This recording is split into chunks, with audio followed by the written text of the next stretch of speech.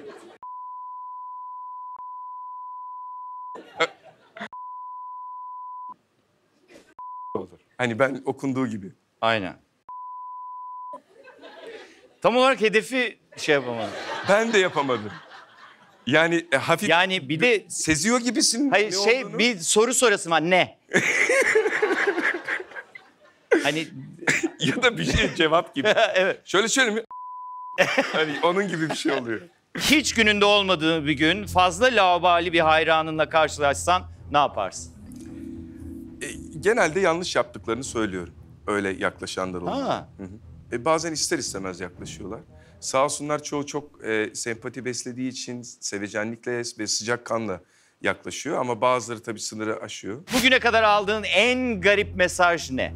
Daha 2 gün önce geldi. Ne? Bazen bazı yerlerden telefon numaramı buluyorlar. Evet. Ve biri bana mesaj atmış. Evet. Abi maça geliyorsun değil mi? Ve artı 24 ile başlıyor. Yani Güney Afrika'yı veriyor. Ben de yani Acaba ne araştırdım Güney Afrika. Abi ben Ömer, mesajımı aldın mı? Devam. 1 saatte bir yazıyor. Abi maça geliyorsun değil mi? Bak adam lazım falan. En sonunda da 7 saat sonra bir mesaj daha vardı. Hasan abi mesajım geliyor değil mi sana? Son mesajda şöyle 7 saat sonra geldi. Anladım, cevap vermediğine göre sen Hasan abi değilsin. Buna bayağı bir güldüm. Yani bu Çünkü Hasan abi verir. evet. Yani garip başlayıp ulan gene bir numaramı bulmuşlardan başlayıp böyle bir tebessümle böyle Yiğit Özgür karikatürleri gibi. Enteresanmış. Bölümün adı Gözlerimin içine bak olduğu için senden rica edeceğiz. Sen bir gözünü sabit tutup bir gözünü şaşı yapabiliyormuşsun. Ama yani onu herkes yapıyordur ya. Yapamıyorum ben. Var mı yapabilen? Var. Bir gözünü sabit... Ekrana verir misiniz? Ha. Allah Allah. Yapayım mı? Şu kamera evet yaparsan. Şöyle. Abartmayın, o kadar da değil ya. Türkiye. O zaman bu normal değil. Niye? Bu Abi, abartılması gereken bir şey. Yani Bunun bunu üstüne film yapabilen yapalım yok. hemen. Ha? film yapalım hemen bunu. Bence yapabilirsin. Odaklanamayan sniper. Şaşı gözüyle vurmaya çalışıyor. Bence olur. Başta bir rol almışken sonra böyle set başlamadan başka bir role geçtiğin oldu mu? Oldu. Eşkıya'da oldu. Ha. Eşkıya Dünyaya Hükümdar Olmaz dizisinde oldu. Mahmut karakteriyle ilk başlamıştım. Yani Evet. daha doğrusu sete çıkmamıştık ama Evet. sete çıkmadan önce İlyas oldu. Ha, yolda değişti. Neden? Evet, yolda değişti. Bilmiyorum, İlyas'a daha yakın gördüler demek ki. Ha. Ben de okudukça ulan İlyas ne güzel karakter. Ha, sen de ne kadar diyordun güzel zaten. yazmışlar falan filan, böyle içimden geçiriyordum. Gidip de söylemek gibi bir cesaretim hiç olmadı. Ama artık ne kadar gönülden istediysem. Geldi. Evet. Çok güzel. Sana hayran olduğunu öğrendiğinde heyecandan ne yapacağını bilemediğin bir isim oldu mu? Oldu. Kim? Fatma Girik. Aa. Yani. Ay Allah rahmet eylesin. Çok sevinmiştim hakikaten. Ben Hatta bile telefonda sevindim şu an. konuşmuştuk. Ya. Evet. Yani Ne yanına kadar gidememiştim. O zaman biraz tabii rahatsızlığı Evet. başlamıştı. Sonra da işte. Ne kadar güzel. Evet. Kafkas Türküymüşsünüz. Evet. Hayallerinde de bu Kafkas Türklerinin görenekleriyle ilgili bir iş yapmak varmış. Gerçi Çırak'ta terekeme Hafif değinebilirim. kullanıyorsun isim Evet. olarak. Yani Evet. yine var oralardan bir sinyalin de. Mesela sizin evdeki en hatırladığın, en sevdiğin gelenek hangisiydi? Ateşin üstünden atlardık biz. Bütün Türkiye Cumhuriyetlerde kutlanan bir bayram var. Yaklaşık 6 gün sürüyor. İşte baharın gelişi Evet. kutlanıyor. Ama yaklaşık 90'lardan beri Türkiye'de artık kutlanılmıyor. Çünkü o farklı bir yere gitti. Ve ben buna çok üzülüyorum. Bütün Türkiye Cumhuriyetler bu bayramı kutlarken biz kutlamıyoruz. Ha, büyük kutlamıyoruz doğru. Herkes, bütün Türkiye Cumhuriyetler, özellikle Azerbaycan, Özbekistan, Kazakistan, Kırgızistan, bunlar hep kutluyorlar ama Biz mesela kutlamıyoruz. Hıdrellez'de atlıyoruz ateşin üstünden. Evet. O zaman o aynı şey mi? Aynı döneme mi denk geliyor? Zaten bahar bayramı. Yani evet, maalesef Anadolu Türkleri artık kutlamıyor güzel bir bayram aslında. Umutlu falan bir Evet. şey yani. Umutlu ve insana kimliğini hatırlatan bayramlardan biri. Ama Evet. yapmıyoruz tabii uzun zamandır. Hıdrellez'de o bir şeyler isteme, yazma falan işi de böyle galiba zaten umudu canlı tutmayla ilgili şeyler. Tabii. o. Zaten baharın gelişini müjdeleyen Evet. bir bayram olduğu için her şeyden önce gerçekten yani bahar ayları bizim için neyi ifade ediyorsa onu müjdeliyor. Peki sizce yeterince dürüst müydü?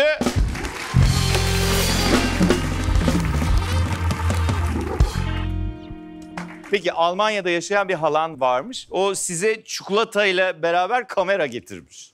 Ve senin film aşkın böyle doğmuş. Evet. Bana getirmedi kamerayı. Yanında getirmiş Evet, yani. omuz kamerası o dönemlerde işte 80'ler, 90'lar o dönemlerde hani Aynen, zaten- Almanya'dan gelen ya kamera ya araba Evet. getiriyordu. Aynen. Ya da çikolata getiriyordu yani. Ben de işte kamerayı gördükçe bu ne diye başlamıştım. Öyle hatırlıyorum 86'dan kalma böyle kısa filmlerimiz var. Öyleymiş. Evet, İlk evet. kısa filmini 7 yaşında çektiğine dair bir Evet bilgi tabii var büyük bizde. bir yönetmenlik asla değil. Yok be Ozan'cığım tabii. vardır. Büyük bir yönetmenlik asla değil ama tamamen işte şimdi kapattım sana dönünce ben açacağım sen de hoş geldiniz diyeceksin. Ben gene kapatacağım falan o tatlı bir şey. Öyle yapabildiğimiz onları kadar. da akıl etmişsin. Ama evet yani o mantığı o yıllardan çözüp işte oyunculuğa hayran kalmışız demek ki. Peki ortaokul ve lisede tiyatro galiba tam olarak hayatına o zaman Tabii. girmiş. Evet. Okul oyunlarının hepsinde yer almışsın falan. Bunlar böyle ortaokul ve lisede oyunculukla bu kadar haşır neşir olmuşken neden üniversitede iç mimarlık okumak istedin? Çünkü bazen daha gerçekçi olman gerekiyor. Ha, Bir de resime yeteneğim vardı. Oyunculuğa da vardı ama evet. yani iç mimarlıkta daha bir adam akıllı bir yol izleyebileceğim düşünüldü. Yine bunu düşünmeleri bile benim için bir şükür sebebi. Ailem çünkü çok çağdaş bir aile. Ama demek ki oyunculuğu benim sonradan gerçekten içimdeki ateşini keşfetmem gerekiyormuş ki yol böyle gidilmiş. Evet. Ne güzel. Peki Akdeniz Üniversitesi'nde mimarlık, iç mimarlığı okuyorsun Güzel Sanatlar Fakültesi'nde. Şimdi bendeki not doğru mu bilmiyorum ama oranın ilk kısa filmini de sen çekiyorsun. Orada çekilmiş ilk kısa filmi sen çekmişsin. Hayır. Ya da öyle orada şey bir yok. kısa film çektin. Orada kısa filmler çektim. Zaten kendisi enteresan bu hikayenin vampir filmi. Evet. Cinden korkup vampir filmi çekilir mi Ozan? Yani vampirin korkutucu bir yanı yok ki. Dişlerini görüyorum zaten. Dedim ya görmediğim şeylerden korkuyorum. Doğru, haklısın. Allah korusun. Hani şuradan biri üflese dönüp bir ürpermez misin yani arkanda kimse yok. Ya niye böyle bir şey yaptın şimdi ya? Doktor biz bununla yatamayacağız bu gece. Uzaklaştık değil mi böyle şeylerden? Evet. Falan diyormuşum. Anladım. Vampir hikayesi nereden geldi aklına? Ya saçma sapan bıçağın sırtı diye. Böyle Evet. Blade filminden etkilenip kendimize ışık yaratmak için işte arabayı yönlendirip tamam şimdi farlarını da uzuna al. Biz önünde oynayalımdık yani o zaman. Tabii o zaman. Var mı görüntüleri duruyor mu? İyi ki durmuyor. Çok kötüydü çünkü. Ama enteresan dursa keşke. Peki ya oyunculuğa karar verdiğinde ki nasıl karar veriyorsun tam onu bilmiyorum. Yani iç mimar tamam artık ben yeter oyuncu olacağım deyip. İç mimarlıkla alakalı küçük bir ofis açacaktık İzmir'de enişteyle birlikte. Evet. O anda İzmir'de bir günlük dizi çekileceği haberi geldi. Ha. O günlük diziyle alakalı da seninle görüşmek istiyorlar Ozan dediler. Evet. Ben de direkt enişteyi sattım.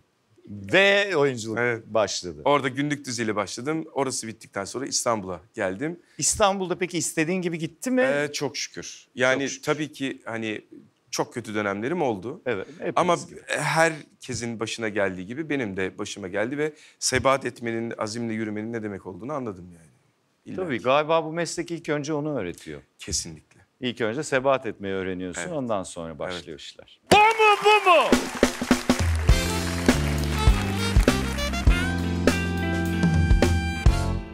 Senin müzikle aran iyi. İyi. Kimle düet yapmak istersin diye sorayım. Seçenek vereceğim zaten. Ha öyle mi? Tabii efendim Tamam, rica ederim. Tamam.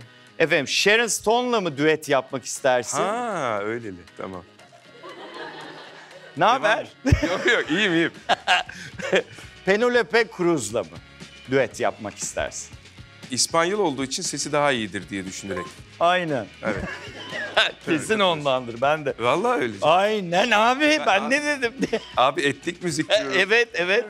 Evet. Benim ablam etnomüzikolog diye. Ablamı arayabilir miyim? Tabii ki. Penelope Cruz'la devam ediyoruz. Penelope mi, Damla Sönmez mi? Damla Sönmez. Neden? Çünkü Çırak da onunla birlikte çalıştık. Ama Sesi de var. sesi Ve de var. Kafkas kökenli, Çerkez. Kafkas kökenli. Aynen. Tamam. Evet. Damla ile mi, Engin Happy'leri ile mi? Of, Engin abiyi de çok severim. Ama Damla ile devam ediyorum. Neden? Sesi iyi.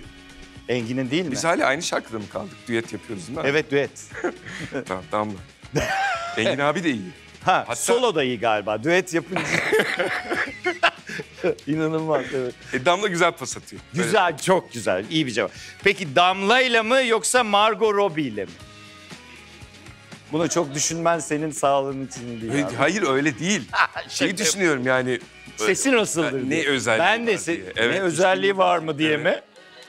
Yani Kanka ben sana yazayım çünkü anlatamam burada. tamam Damla.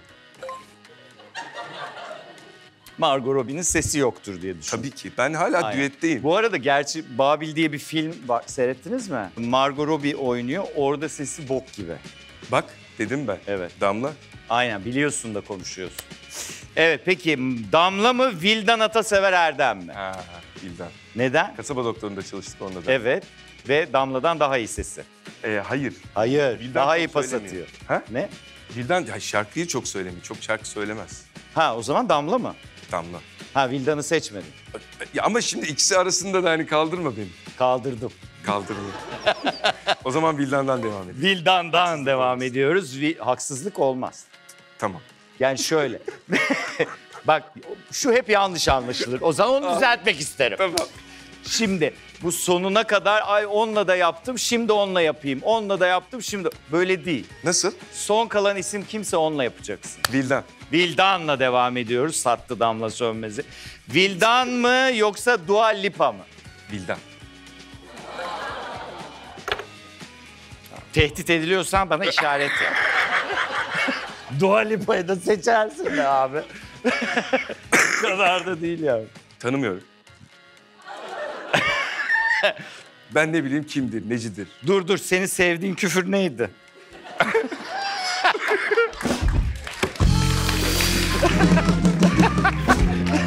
Ay Allah'ım. Peki, Vildan'la devam ediyoruz. Vildan mı, Sinem Ünsal mı? Hadi. Sinem Ünsal. Neden? Çünkü uzak şehirde bir... Partnerin, yanarsın çünkü. Peki. Sinem Ünsal mı, Jodie Comer mi? Sinem Ünsal. Neden?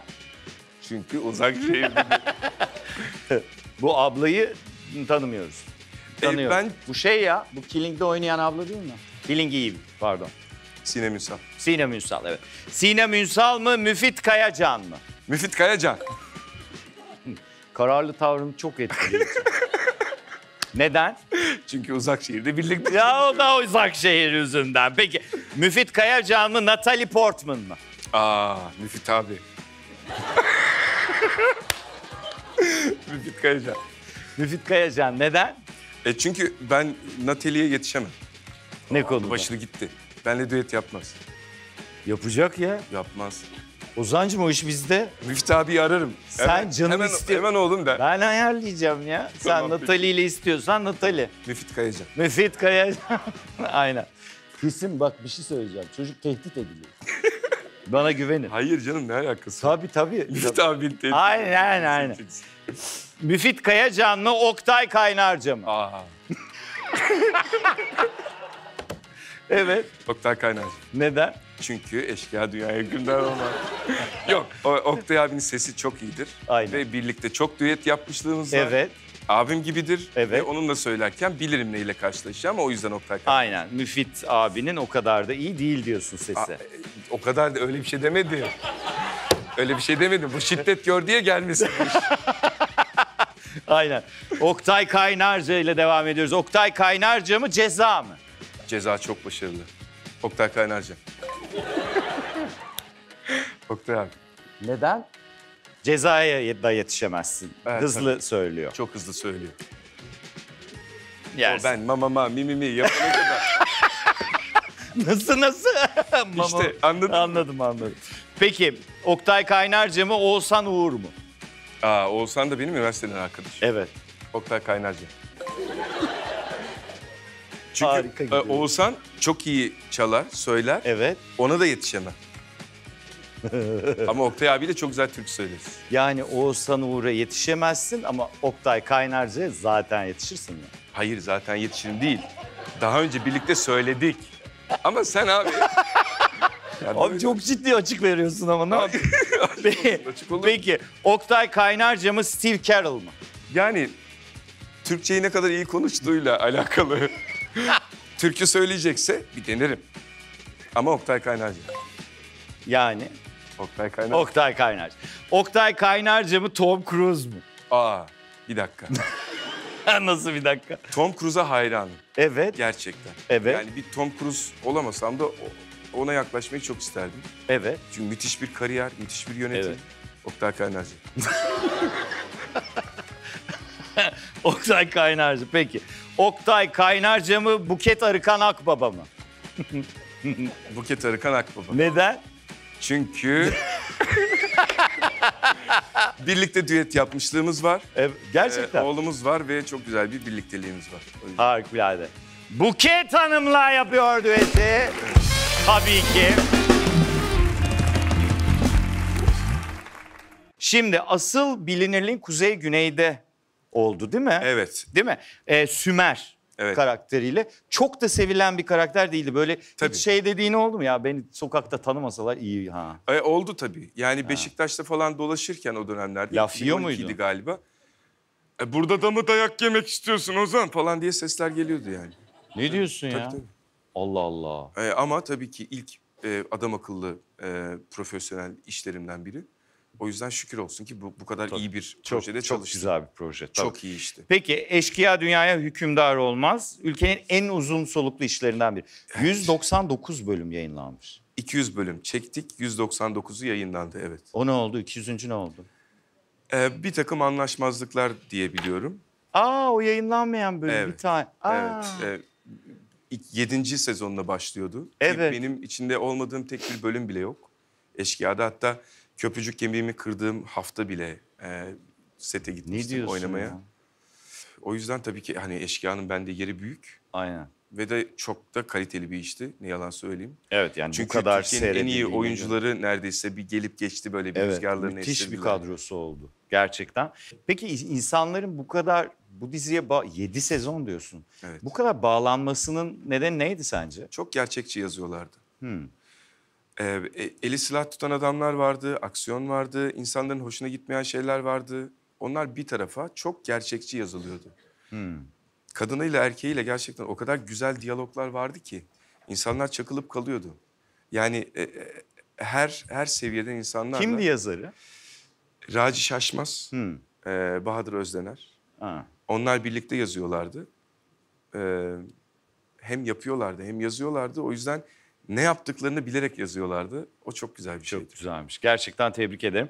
Kasaba Doktoru'nda 2 sezon doktor olarak izledik Evet. seni. Doktor oynayanları bazı yakınlarımız doktor sanmaya başlıyor bir süre sonra. Sana hastalık sormaya başladılar mı? Yok sormadılar Allah'a çok şükür. Artık insanlar çünkü ne izlediğini biliyorlar. Güzel. Neyin ne kadar kaliteli ya da kalitesiz olduğunun da çok farkındalar. O çok hoşuma gidiyor. Ama bende şöyle bir şey oldu. Yapmam gereken müdahaleyi çözmeye başladım. Ne gibi? Diyelim ki biz böyle işte senle ikimiz gittik ne bileyim bir yerde piknik yapıyoruz. Evet. Sen bir yerden böyle dal toplarken bir dal geldi buraya battı. Evet. Ben nasıl müdahale edip seni hastaneye kadar enfeksiyon kapmadan bilmem ne yapmadan götürmem gerektiğini çok iyi biliyorum. Nasıl mesela? Nasıl? Bize bir anlatır mısın? Yani şu anda anlatmayayım tabii de. Hani işte bir derin bir kesik olduğunda ne yapılması gerekiyor bilmem ne falan filan. Şimdi İlk yok yardımın doğadasın ya yanında. mesela yaprak çiğneyip bastı falan. Öyle Yok o Öyle. alternatif tıp. O alternatif. Bizle ilgisi yok. Ben cerrahi Sence? müdahaleden bahsediyorum Ha. ki cerrahta değilim. Cerrahta değilsin. Onu söyleyeyim evet. Diksen ya benim kolumu o zaman. Ben biliyorum ya. Bence harika olur. Peki hız ve aksiyon tutkunu olduğuna dair bilgilerimiz var. Türkiye'nin galiba ilk hız aksiyon hız filmi, aksiyon evet. filmi zaten senin çektiğin film. Yönetmenliğini yapmadım ama yazdım. Proje senin yaz- tasarım çok benim. özür dilerim. Estağfurullah. Aha. Oyunculuğunu yaptım, müziklerini yaptım ve bence çok da güzel Hız bir iş. tutkusu nereden geliyor peki? Yani evvelden beri geliyor da bunu sinemaya aktarmak çok ayrı bir tutku. O yüzden bu konuda biraz şanslıyım. Çünkü Türkiye'de maalesef böyle işler çekilmiyor. Evet, biraz pazar payından, biraz parası mı çok olur diye düşünüyorlar galiba. Evet. Bir de o kadar eğilimi olmadığı için senaristlerin bu tarz şeylere. Galiba maalesef. Ya Evet. yazma alışkanlığından da. Yavaş yavaş galiba o taraf da evrilmeye Evet. başladı. Artık o taraftan da yavaş yavaş küçük küçük de olsa örneklerini görüyoruz. Bu da çok hoşuma gidiyor. Bu filmde aksiyon sahneleri için James Bond'un aksiyon sahnelerini yöneten insan. Şöyle yani. görüntü yönetmeni, aksiyon yönetmeni olarak geldi. Aha. Mark diye bir beyefendiyle çalıştık. O işte görüntü yönetmenliğini yaptı sadece aksiyon sahnelerinin. Harika. Diğer ekibin de tamamı Türktü. Bu kimin fikriydi mesela? O Mark Bu Bey'in. yapımın fikriydi. Aha. Ama bizim bütün araç driverlarımız, araç sürücülerimiz, araçlarımız bilmem şu bu hepsi Türk menşeli. İnsanlar Türk, Aha. araçlar bayağı onların yaptığı kendi kariyerlerinde yaptıkları arabalar falan filan. Onlar geldiler. Ankara'dan bir ekip geldi. Çok Harika çocuklardı. Çok iyi çekim yaptık onlarla. Bir kere bile Allah korusun bir şey yaşanmadı. Sadece bir sahnede ben yaklaşık 60'la gidiyordum. Çok fazla hız yapmıyoruz Aha. kameralar falan daha rahat Zaten, yakalasın evet. diye. Tam dönüş sırasında benim kullandığım arabanın direksiyonu çıktı elimden. Evet böyle bir talihsizlik oldu. Allah'tan bir yere çarpmadan bütün ayaklarımı kullanarak ve bütün kollarımla işte el frenidir, şudur budur bilmem ne durdurdum arabayı. Direksiyon çıktı ne abi? İşte modifiye araba olunca maalesef Evet. bazen neresi çıkacak belli olmuyor yani. İyi direksiyonu çıkmış. Siyah Tavşan sizlerle.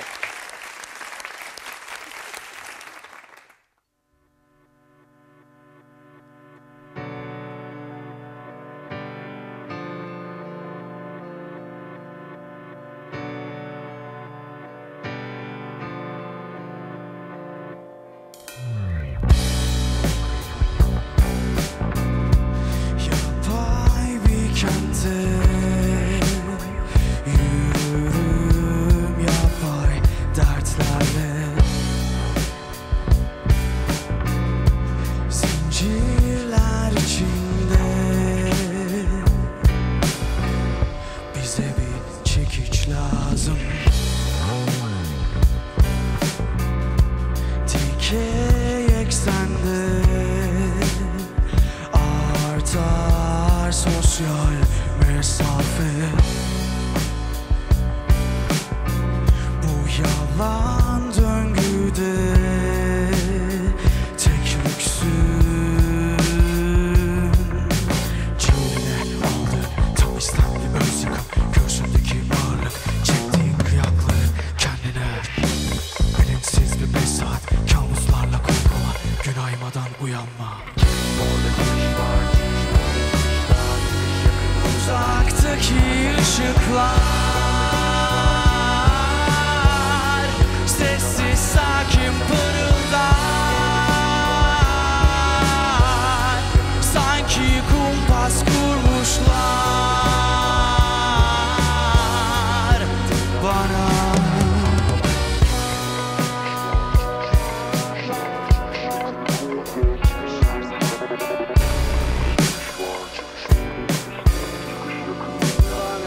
her zaman kolay.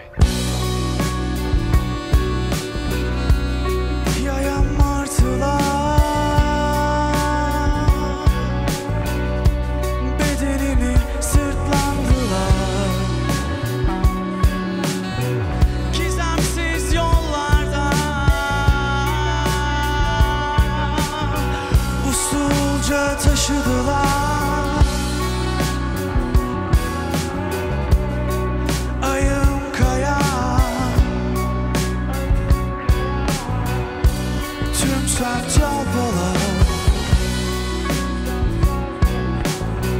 Piyade martılar Cesedimi taşıdılar Uzaktaki ışıklar Sessiz sakin pırıldar Sanki kumpas kurmuşlar bana Yıllar geçer hep hayat çeyrek kısmı kapkara Kurtuluş kapısında lazım bana bir pareza Ve aydınlan ya havlu at vakit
Uzak Şehir'den bahsedelim biraz da. Çok zor bir hikaye. Aslında ilk Evet. başta bu Mardin'in de köklü bir ailenin başına geçen bir erkek hikayesiymiş gibi görünse de Değil. aslında ince ince işlenen çok ciddi bir kadın hikayesi var. Kesinlikle Çok öyle. alışkın değiliz buna. Evet. Ve riskli bir şeymiş gibi görünürken bayağı şu an memleketin en çok izlenen dizisi haline geldi. Evet, evet. Bunun yani öncelikle tebrik ederim. Teşekkür ederim. Seni senaryoda yakalayan ilk şey ne olmuş? Sen bunu gördüğünde mi kabul ettin yoksa? Gördüm de kabul ettim. Proje çok iyi yazılmıştı. Hatta birkaç kere de söyledim. Gerçekten yılın projesi olacağını bekliyordum zaten. Çünkü proje kendini belli ediyordu. Özellikle yapım tarafı, yönetim tarafı gerçekten kendinden emin insanlar ve başarıya daha önce ulaşmış insanlar olduğu için de gönül rahatlığıyla bu işe girdim. İlk başta insanları iğreti eden bir cümleyle karşılaşıyor olabilirler. Ya da kulaktan kulağa anlatılan cümleler insanları ay öyle şey mi olur dedirtiyor noktasına götürüyor olabilir. Ama izledikten sonra gerçekten bize hak veren insanların diziyi izlemeyi tercih ettiğini biliyorum. Çünkü reytingler çok şükür sürekli bir küçük de olsa yukarı çıkıyor. Evet, tebrik ederim. Bu hep yeni bir izleyici anlamına Ya küçük geliyor. küçük diyerek bence şey yapma, küçümseme. Geçen hafta ülkenin son 2 senedir en yüksek reytingini alan dizisi oldu. Yani öyle küçük küçük bir şey olmuyor. Yani kol gibi yükseliyor reytingi. Peki Cihan karakterini oynuyorsun sen. Evet. İzlerken seyircilerin birçoğundan şöyle bir yorum gelmiş. Editörlerimizin araştırması sonucu. Artık bir patla be adam. Evet, sabır Evet. taşı oldu çıktı çünkü. Evet. Neden bu kadar? Yani senin de sabrını zorluyor mu karakter? Çünkü Üzülüyorum karaktere. Ha. Şöyle bir durum var. Karakterin yanında yaşanılan şeylerin hepsinin ona sirayet ediyor olması...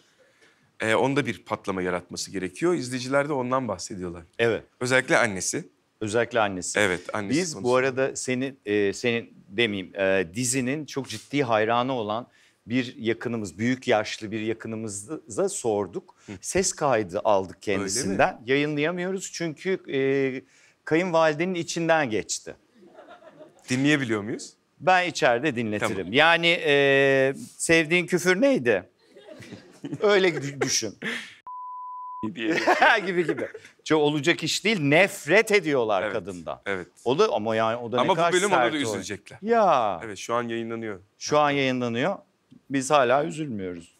Peki Mardin'de çekimler yapılırken eşinden ve oğlundan uzak kalmak zorluyor mu seni? Zorlamaz mı? Özellikle 6 yaşında bir çocuk. Babasından ayrı büyüsün istemem yani. Tabii.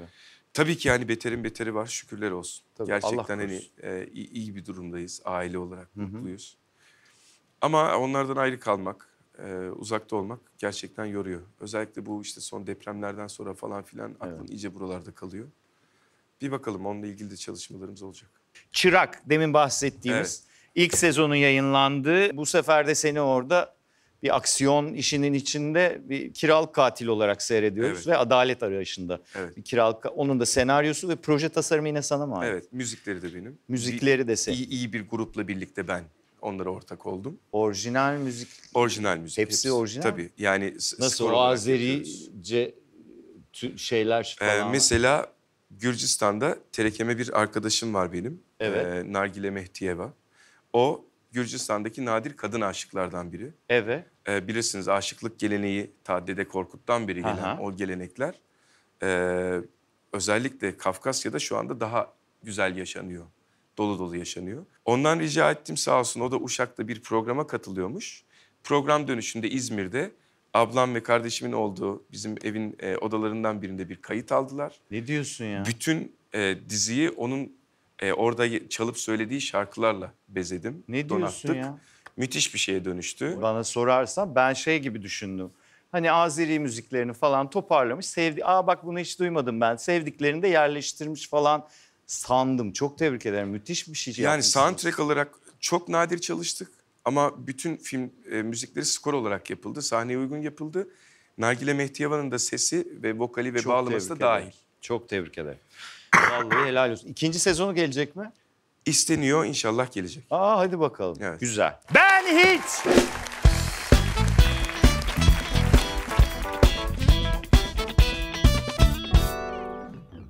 Ben hiç kar suyunu eritip su içmedim. İçtiniz mi? İndirmiyorum. Kapatın. İçtiysen indir. Ha içmiyorum. Evet. İçtin. Aynen. Ben hiç sözlerini bilmediğim bir şarkıya yalandan eşlik etmedim. Bu benim. Sen de mi? Hiç bir oturuşta 50'den fazla midye yemedim. 50 ne be? Ben 120 yiyorum en az. Ha? 120. Küçük. Tamam. İzmir'de yaşadım abi normal. Aynen. Tepsi. O zaman termometre olursun o kadar civadan. Hiçbir şey olmadı. Henüz. Birikir. Dedim ya köyde doğmanın güzel yanları var. Aynen, civayı atabildiğini mi? İşlemiyor. Kendine inanç. Peki, ben hiç karşımda kötü şarkı söyleyen birine bırak da söyleyebilenler söylesin be kardeşim demedim. Ben dedim. Ben neler dedim. Benim şey yapmışlığım var işte. Bir tanesi söylüyor, tamam mı? Çok hevesli gece. Hani işte böyle bir ortam var da söylüyor. Hani kötü söyleyene de ses etmezsin ya. Ben nerede bir yerden öğrendiğim bir şey bu. Diyorum ki ya bu şarkının orijinalini kim söylüyor? İşte diyor ki Sezen Aksu. Bırak o söylesin. Falan yapıyordum. Artık yapmıyorum. Ben hiç şaşı mıyım acaba diye insanlara gözümü kontrol ettirmedim. Ettirdin mi? İşte kandırdım yani. Tamam, kapat. Ha doğru. Evet. Annemi çok şey yapıyor, korkutuyorum. Gerçekten mi? İşte gözüm şaşı yapınca. Peki ben hiç elektrikten korktuğum için ampul değiştirmekten kaçınmadım. Peki. Korkar mısın elektrik? Evet. Neden? Çünkü bilinmez. Evet.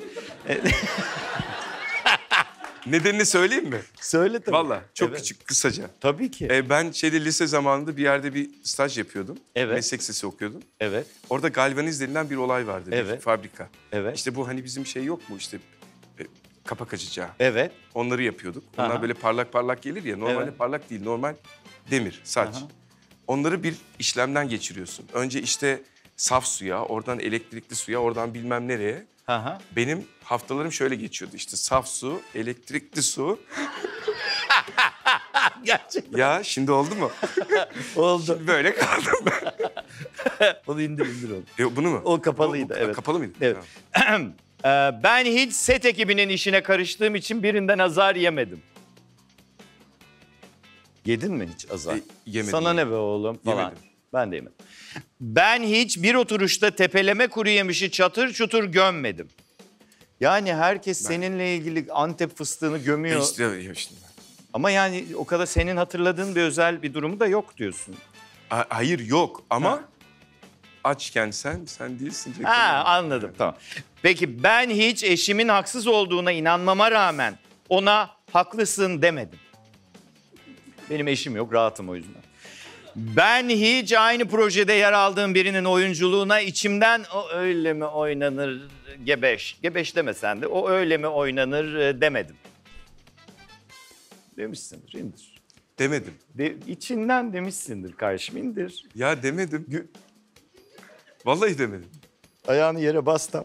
Tamam. Vallahi demedim. Vallahi demedim. İçinden de demedim. Ha. Şöyle de demedin. Ah be keşke şöyle oynasaydım. Yok ben hatta çoğu insana böyle hayran hayran oynarken gerizekalı ne bakıyorsun laf versene dediler bana. Düşün yani Güzel. o kadar böyle kaptırmıştım kendimi. Helal olsun. O zaman yine de sen kaybettin. İtiraf!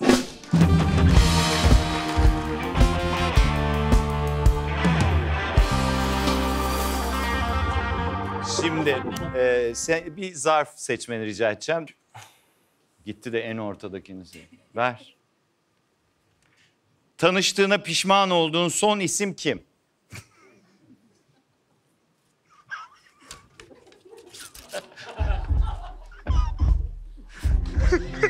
Biri varmış gibi duruyor değil mi şu an? Ama yok. Yok, inşallah yoktur. Yok. Yok değil mi? Yok. Pişman olduğun kimse yok. Yok şükür. Harika. Yok. Yok. Asla inanmadım. Yok. Aynen. İtiraf etti sayılır, daha ne yapsın?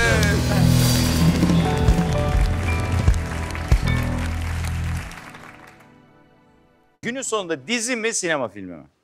Sinema filmi benim için tabii. Vallahi mı? Tabii.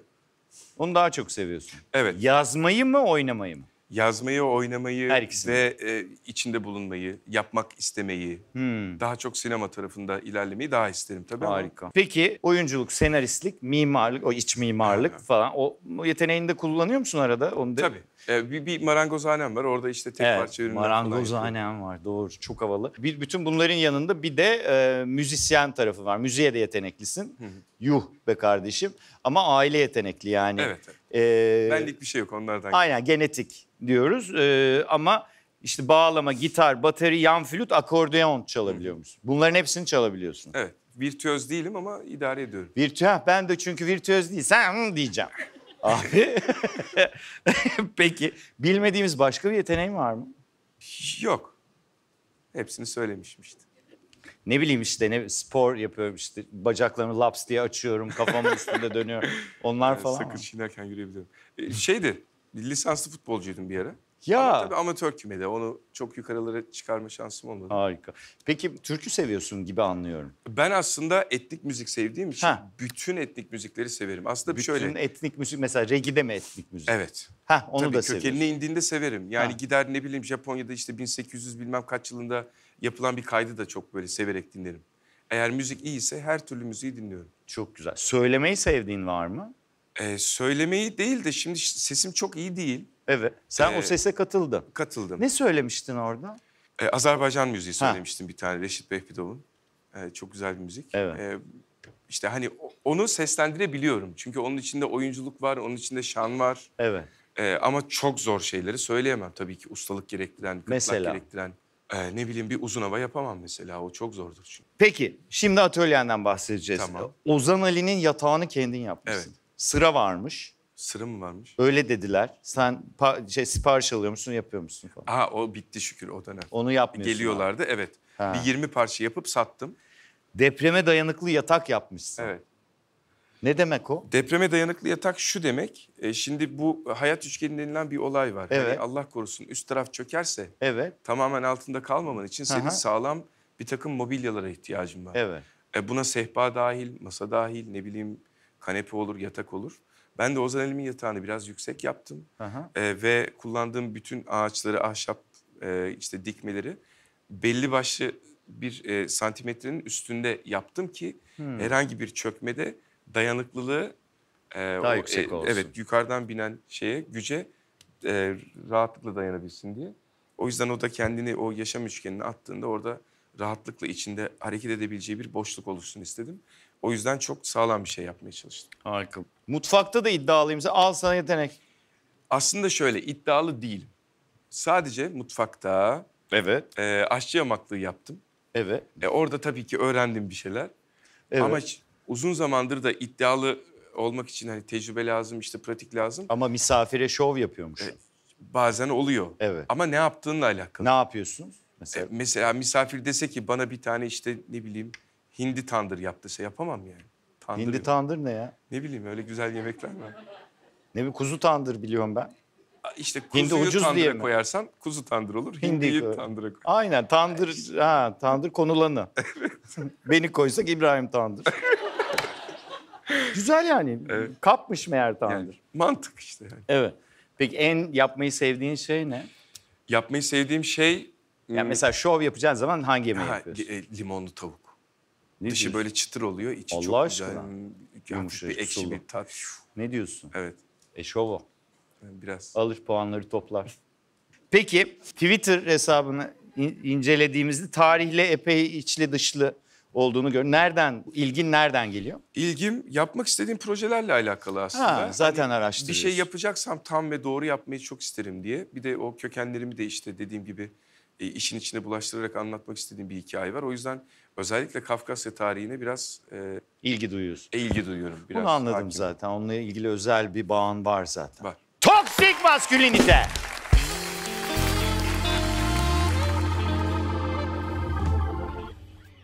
Merhaba, İsminiz nedir? Kaan ben. Kaan Bey ne iş yapıyorsunuz? Makine mühendisiyim. Eşiniz ne iş yapıyor? Gözde yüksek mühendis. O Keşke da mühendis. bilseniz. Evet. O da mühendis. O da mühendis. Çok güzel. Ne zamandır berabersiniz? 2 sene. 2 senedir. Çok nerede tanıştınız? Aynı sitede oturuyoruz. Airbnb yapıyorduk, ortaktık. Yani şey olacak şimdi Ekonomi. sosyal medya. Yok gerçekten aynı sitede oturuyorduk. İkimiz de Airbnb yapıyorduk. Ortaktık. Sonra aşka döndü. Öyle mi? Yani ortak olalım Evet diye mi evet tanıştınız? gerçekten. Ya ben Bayağı bir iş anlaşmasıydı. Tabii ben Airbnb yapıyordum. Sitedeki oturan diğer Airbnb yapan insanlarla tanışıyordum. Süper ev sahibi olduğum için onlara böyle iş paslıyordum. Evet, süper ev. Sonra süper ev. aynen onunla süper Falan bir ev oldu. yaptık. Neler oldu. Harikulade. Aynen o şekilde. Evet, Kaan Bey, şimdi birden 15'e kadar bana bir sayı söylemenizi rica edeceğim. 7. Partnerimden herhangi bir konuda hayır cevabı alırsam hadi ama abartma yap işte demeden duramam. Duramam tabii. Hiç duramam hem de. Vallahi Ya sonuna kadar ısrar yani. Hay Allah. Olana kadar. Gerçekten mi? Ya şöyle zaten saçma şeyler istemem ama Yok ya. Ona kim karar veriyor? Siz. Aynen. Tamam. 20 puanı yediniz ağzınızın ortasına. Evet, bir başka sayı daha rica edeyim. 3 diyelim bu sefer. 3. Terapi, meditasyon gibi şeyler kadınlara özgü şeyler. Erkeklerin zayıf yanları olmadığı için çok böyle şeylere pek ihtiyaç duymuyorlar. Kesinlikle katılmıyorum. Ne? Olur mu öyle şey? Kesinlikle katılmıyorum. Aynen. Ben de yapıyorum hatta Gözde'yle. Meditasyon mu? Tabii. Siz izlerken Meditasyon mu arkada yandan yapıyorsunuz? tütsü, ondan sonra böyle küçük meditasyonlar. Yanlış program. Yok şaka yapıyorum. Yok gerçekten yapıyoruz ama. Şakası bir yana. Çok gerçekten. güzel. Harika. Bir ara çok yapıyorduk, şu an azaldı birazcık. Bir sayı daha rica edeceğim. 14 olsun. 14 olsun. Kadın evlendim diye salmasa iyi olur. Yediğine içtiğine dikkat etsin ya. Tuzak soru düşmeyeceğim. İki tarafın da böyle olması lazım bence. İki tarafın da sanmaması lazım. Yok mu? O da tuzaklardan bir tanesi de o. Tuzak Sana ne? Bana mı? Sana ne? Ya Sen şöyle, bakacaksan ben öyle bir şey bak yapmam. kendine. Karşı tarafın da aynı şeyi, aynı özveriyi sağlamasını bekliyorum Aynen. yani. Olduğumuz gibi birbirimizi kabul. Allah'ım şimdi toksik çıkmayalım burada sosyal medyada. Aynen. Yok. Hayır. Katılmıyorum. Yok kesinlikle katılmıyorum. Aynen. Kesinlikle katılmıyorsunuz. Gözdesiniz. Buradan da puan almadınız. Bir sayı daha rica ederim. Gözde söylesin. Gözde söylüyor. 4. 4. Kız arkadaşımın saçlarını kısa kestirmesinden rahatsız olabilirim. Beni hiç ilgilendirmez. Nasıl Sana istiyorsan. helal olsun. Çözdün bu işi. Bir sayı daha alabilir miyim? 11. FIFA oynayan kadını sempatik bulurum ama neticede biz erkeklerin işi. Kesinlikle katılmıyorum. Kesinlikle katılmıyorsun. Tabii ki. Kaan Bey resmen yalan ağzınıza yuva yapmış. Ama toksik çıkmadınız. Bizden Süper. 2 kişilik oyun bileti kazandınız. Oo, süper. Benim oyunum, yabancının da değil. Bayılırız Hayırlı size. uğurlu olsun. Ya biz çok seviyoruz sizi. Biz de sizi Bunu çok söylemeden de bırakmayayım dedim mikrofonu. Teşekkür ederim. İyi yaptınız. Alkışlayalım Kaan Bey'i.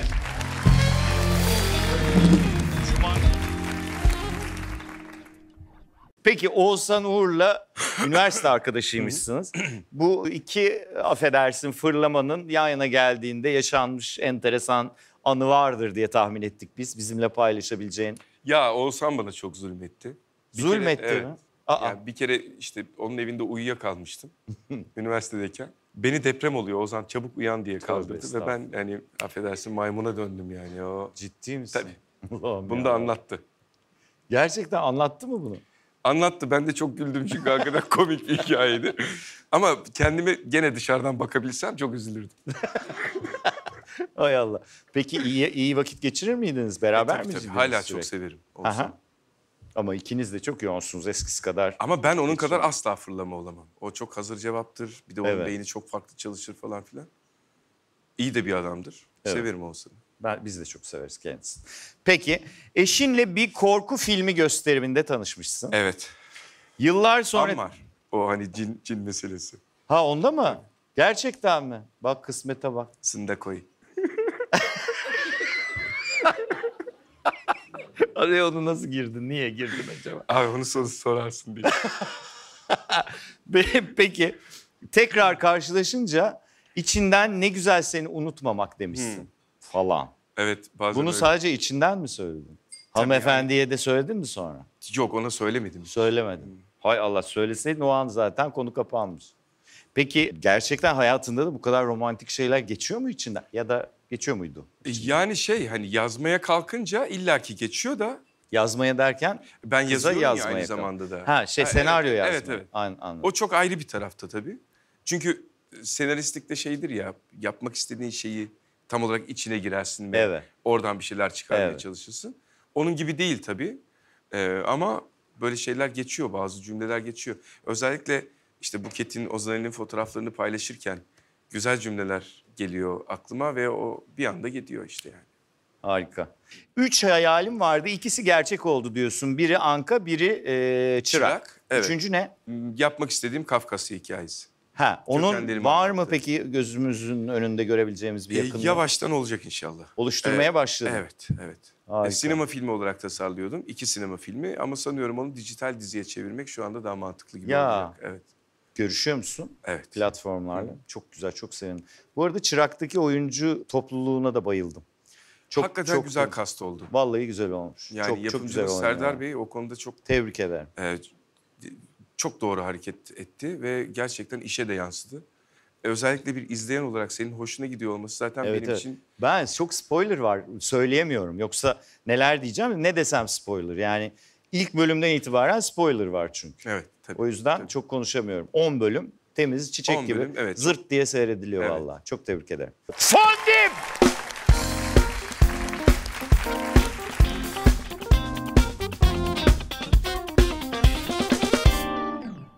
İsminiz neydi? Duygu. Duygu Hanım. Siz mimar Ben mıydınız? mimarlık okudum ancak yapmıyorum. Oyunculukla ilgileniyorum. Reji asistanlığı yapıyorum şu an tiyatroda. Oyunculukla ilgilenip reji asistanlığı yapıyorsunuz. Senaryoda yazsanız aslında. İnşallah o da olur bir gün. Oyunculukla ne yaparak ilgileniyorsun? Rota yeniden oluşturuldu oyununda ufak bir girişe yapıyorum. Aa, Pelinlerin Evet, oyununda. onunla beraber. Aa, ne kadar güzel. Buyursunlar.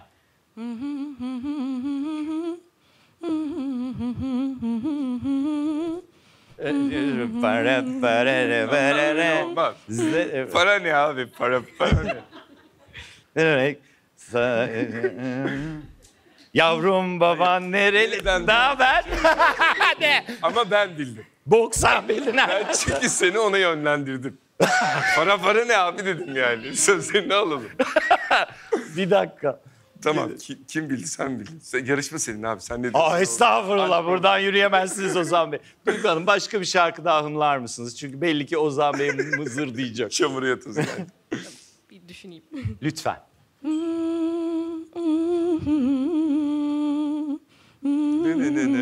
Gel. Mabel Matiz. Mabel evet kesinlikle. Ne oldu? Ama ilk Onu da sen mi yönlendirdin oğlum? Tamam. tamam, o bildi. Tamam. Şarkının bir kuple söylersen. A'dan gel. Siz söyleyebiliyor musunuz? Gel anla dikenimden, Ha, güllerim uyansın, Bak, bahçelerimde. Bu. Aa, lan en havalı yerini söylemediniz be Duygu Öyle Hanım. bir apansız güllerim ya. Yoğurtla. Çok güzel. Alkışlayalım Duygu Hanım'a. Ağzınıza sağlık. Çok teşekkür ederiz. Hatırladın mı şarkı? Söyleyeceğim mi? Yok. Hangisinden? Ben çoğunun sözünü bilmiyorum zaten. Sen bunu seversin. Bunu, evet. Tamam. Afiyet olsun. Çok teşekkür ederim. Fondip değil mi? Müthiş. Vallahi bravo.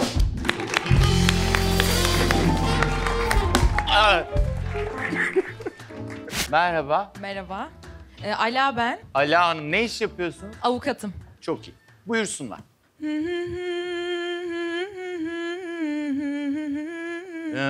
Sensiz. Sezen Aksu'nun şarkısı biliyorum. Evet. Bravo. Ne bir ses ne de haber değil mi? Aynen. Peki. Ben kazandım. Tamam abi hangisi? Hangisi isterseniz. Ben zulüm edemem. Önümdekini alıyorum. Buyurun. Cam sil. Alkış. Aa. Alkışlıyorum. Jumpsuit olmadığında emin olmak zorundayım. Siz kimsiniz? Aylin ben. Aylin. Evet. Ne iş yapıyorsunuz? Mobil oyun şirketinde insan kaynakları olarak çalışıyorum. Okey, hadi söyleyin bize. Odam kireç tutmuyor. Aman aman Leylim aman aman sarı gelin. Sarı gelin. Sarı gelin. Söyleyebiliyor Sağ ol. musunuz türküyü? Erzurum çarşı pazar, O sese dön. Leylim aman aman, Leylim aman Helal olsun Aylin Hanım ya. İçinde bir kız gezer, nenen ölsün, sarı gelin aman, sarı gelin aman, sarı gelin aman, Tuna yarim. Bravo. Vallahi tebrik ederim. Ben mi kaybettim yine? Ben önce bildiğim için. Aynen. Bu söyleyeceğim.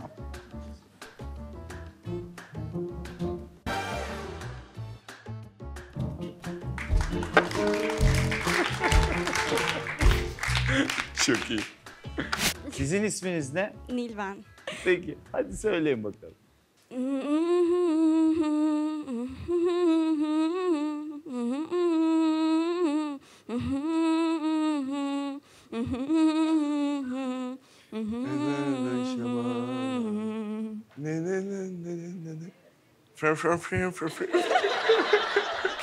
Başkasını sevemem. Ah be, Biliyorlar bunu. o değil mi? Nil Hanım, size ne bu şarkıdan? Başkasını deli diyorlar bana desinler de. Yoktunuz ki siz bu şarkı olduğunu. Yeni yeni. Çok teşekkür ederim. Ağzınıza sağlık. Alkışlayalım efendim Nil Hanım. Tamam, hangisi? Bence paylaşacağız. Sen hangisini istiyorsan abi. Yok canım, bir tane daha alacağım.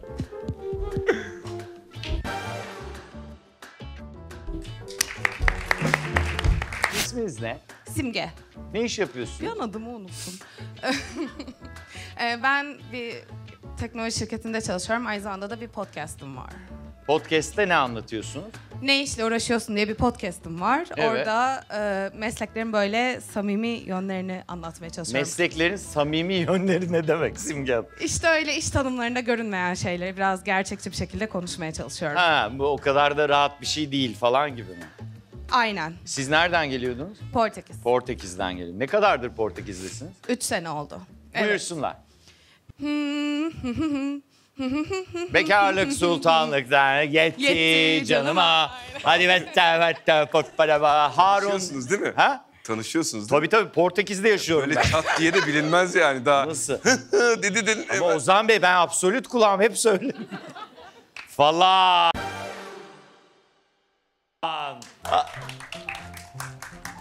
İki taksit içti. Alkışlayalım efendim. Ne oldu ya? Simge Hanım'ı da alkışlayalım. Çok teşekkür ederiz. İnanılmaz. Tabii ki Ozan kazandı.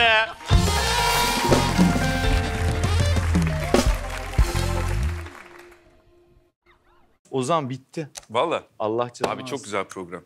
Vallahi Valla. keyif aldım. Ya ben. özellikle galiba benim şansım. Bugün söyleyenlerin hepsi çok iyiydi ya. Bir alkışlayın ya kendinizi. Helal olsun vallahi. Vallahi ayaklarına sağlık. Estağfurullah. Gerçekten Mardin'de ne kadar yoğun çalıştığını biliyoruz. Tek repo gününde gelip bizimle olmayı kabul ettiğin için çok teşekkür Estağfurullah. ederiz. Beni Gerçekten. davet ettiğin için çok teşekkür ederim. Çok Ayaklarına güzel bir sağlık. sohbetti. Bizim için de öyleydi. Sizin de ayaklarınıza sağlık. Harika bir izleyici grubusunuz. Umarım yine karşılaşırız. Hanımlar beyler, konuğumuz Ozan Akbaba'ydı. Haftaya tekrar görüşünceye kadar iyi geceler.